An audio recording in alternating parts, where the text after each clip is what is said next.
kitalo nnyo kitalo ddala kya Munnayuganda munnaffe abadde ayitibwa producer Didi. Akoze ennyimba nnyingi nnyo, akoze hits nnyingi nnyo.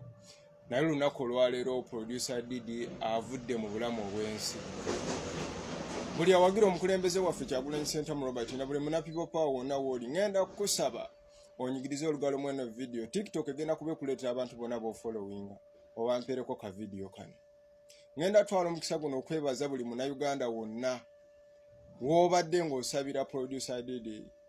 Gwe wenna olina ky'obadde okola mu industry. Gwe wenna abadde afaayo ku bulamu bwa Didi.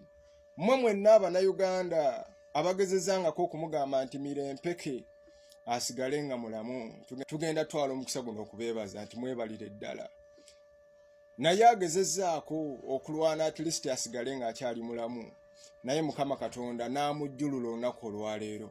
Kitalo nnyo, kitalo ddala, kitalo nnyo, kitalo ddala. Mu music industry tufiiriddwa omuntu ow'amaanyi mu industry ya Uganda. Tambuza video paka kuwulira bubi. Yaman.